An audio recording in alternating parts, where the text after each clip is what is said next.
How can we learn to live with one another in peace and harmony? How can we have the kind of fellowship that I believe Jesus dreamed for us? God understands how difficult that can be because we're all so different. And it's difficult to achieve peace and harmony amongst a people of such disparate personalities and opinions. We've been looking at the reciprocal commands. The commands that contain the words one another. Oh, we haven't looked at too many of them, but they are important. We've looked at love one another, forgive one another, accept one another. And the last one we considered was encourage one another. As we look at these commands, take a few moments and ask yourselves what life would be like in our neighborhoods, in our churches, and even in our country, if we made a concerted effort to live by these commands. It would be almost heavenly, wouldn't it? Well, let's move on. I'm going to read from Galatians 5:13. It says this, "You, my brothers, were called to be free, but don't use your freedom to indulge the sinful nature. Rather, serve one another in love." Other translations have slightly reworded this command to read, "Be servants," or "be slaves to one another." My feeling is that this might be just a little bit closer to the intention of the command. It may sound like it's just a matter of semantics, but I think there's a great deal of difference between serving and being a servant.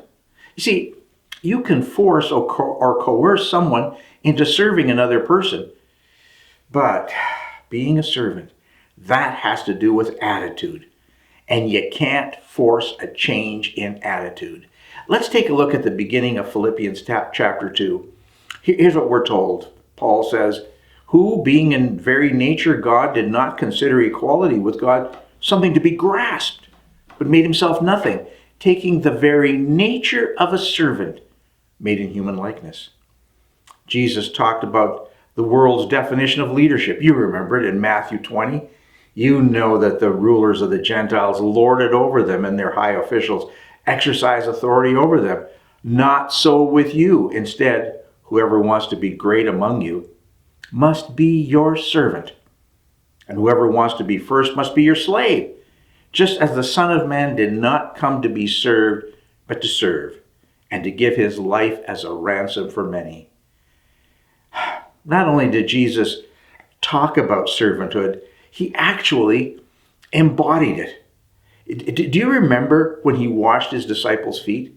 He told them that if he, as their teacher, would wash their feet, they should do the same for each other. Be a servant, Jesus seemed to be saying to them and to us. Now, I best understand commands like this by example.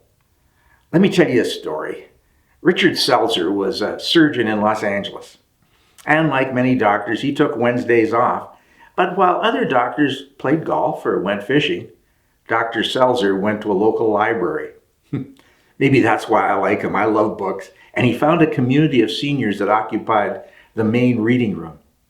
Their definition of a good library was one that was warm and dry, had working toilets and vending machines that sold decent coffee and hot soup. Seltzer noticed that there was a regular cohort of 6 and up to 8 or so others that dropped in from time to time. He never knew their names. So he gave them nicknames based on the kind of clothing they tended to wear. There was a man who always wore this old stovepipe hat.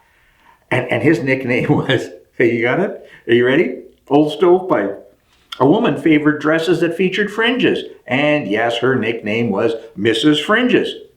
His favorite was a man in his mid-80s who always wore a red neckerchief around his throat, the cowboy style that was folded diagonally and the point of it, the triangle pointing down his chest. Seltzer's name for him was, are you ready? Old Neckerchief. As they chatted, Seltzer discovered that Old Neckerchief was originally from Boston. In his younger days, well, he'd been an amateur boxer. He had a hard time walking, and one time he said to Dr. Seltzer, by way of explanation, pointing to his knees, he said, The hinges is rusted. One day his walking was much slower and seemed even more painful than usual. Seltzer quietly asked him, "Is it the hinges?" "Nah," old Neckerchief replied. "It's the toenails. They're so dang long, and I just can't cut them. They dig into my feet, and I can hardly walk." After a moment's thought, Seltzer told him to wait there, and he'd go to his office and bring some nail-cutting equipment to alleviate his pain. He went back to his office and picked up the equipment. Among it was nail clippers with handles so long and they looked like they could cut through bone, and assorted rasps and files. When he returned to the library, he found old Neckerchief sitting in the same place, but a new magazine was in his hands. He wondered how much that trek across the reading room to get a different magazine had cost him. He sat beside old Neckerchief and whispered in his ear and told him to meet him in the men's room. A few minutes later, old Neckerchief was sitting in one of the stalls on a toilet. Seltzer gently slid off his shoes, 2 pairs of socks, and got some toilet paper and wet it and wiped away the blood that had accumulated. Because you see, those nails looked like, well, especially the one on his big toe, looked like the horn on an old ram. And it folded around his toes and dug into the flesh on his foot.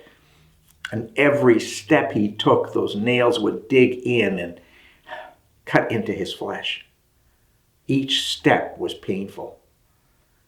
Seltzer chipped away at them, rasping and filing, because you see, those long handled clippers weren't quite long enough and sharp enough to cut through those nails.